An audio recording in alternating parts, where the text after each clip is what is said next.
Elijah, could you now tell us more about a product that is very popular in our store? It's called Arthritis-Ease. You bet. That is a very interesting product.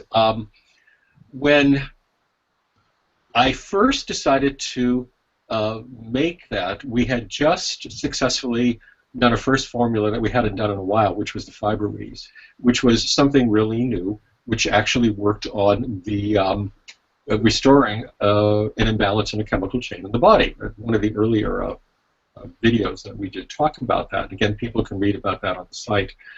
So I thought, well, let's look at our pharmacopoeia. It's really getting time to update things. So I thought, well, you know, we've never been able to do, in fact, hardly anybody's, in fact, I'm not sure anybody's ever really done a very successful arthritis formula.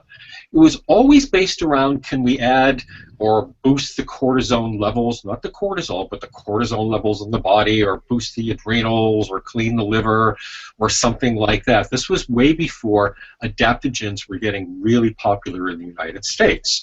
So the formulas were often built around those. You saw things like Devil's Claw and Chaparral and other things in that order.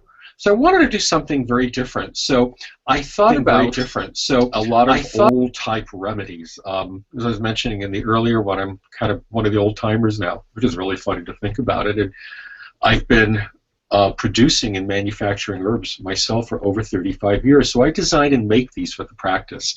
I make most of everything, you know, that we sell until we're starting to gear up later in the year for much larger production.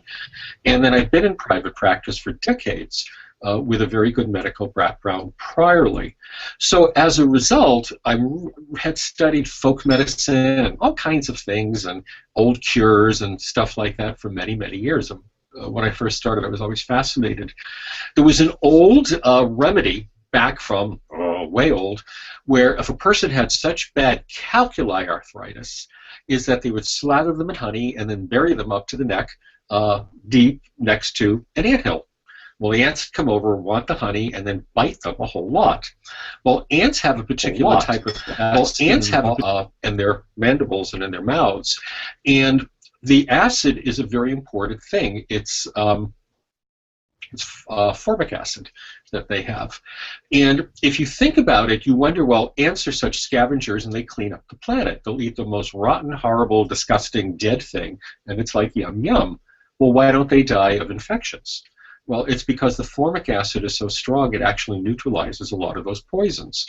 And the animal and bird world, it appears in things like vultures and hyenas.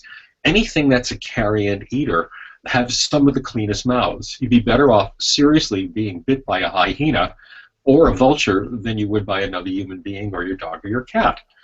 The stronger the acids, the cleaner the mouth in these wonderful animals that help keep the planet clean.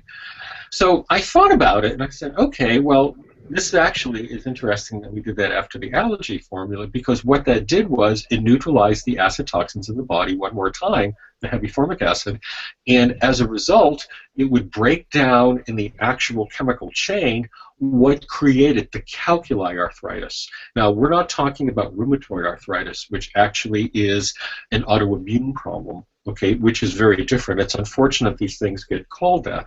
It's like herbs, blue cohosh, black cohosh, they're not in the same family. True unicorn, false unicorn, they're not in the same family. Like that. So things way back when had a tendency to kind of get lumped together. Oh, well, that's not working well, so it must be called this, and so on. So I thought about it, and I said, okay, well, how can we mimic something like this? Well, gee, we can't produce formic acid in plants, but Iceland Moss, Cetraria, which is actually a lichen, has fumaric acid in it. And that combined with a seaweed, which is Chondrus crispus, you see that as carrageenan, which is a emulsifier in a lot of your foods. You see it in yogurt and a whole lot of things. There you go. Well, we put those two together and we ended up with a chemical chain which was awfully similar to formic acid. We added Hydrangea Root to this, which is really cool, which has a particular type of phosphorus chain. A common hydrangea we use actually for kidney stones. This is so cool. Well, this means then that our method of exit from the body, very cool also, we took you through the kidneys. So what this does, it actually dismantles and neutralizes the acetotoxins in the body, which then literally leaches out from this whole chain that produces the hardened effect, which they call calculi arthritis. So you kind of think of this is how it works. Imagine sort of like limestone, because by the time you get done, it's actually these deposits in the body chemically are very similar to limestone. It's a combination of lactic and uric acids, bile, thrown off protein, and sodium. So what this does is imagine is some parts of that are more susceptible to being dismantled on it, and when it does that, then eventually everything just begins to, well, turn into its elemental state and flushes out naturally through the kidneys.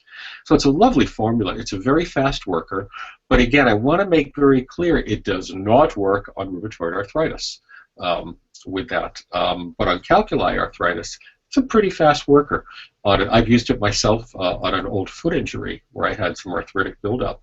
It was pretty bad, and within 10 days the pain was completely gone, and I took the product for about 3 months and it never came back, and that was 10 or 11 years ago if it was a day.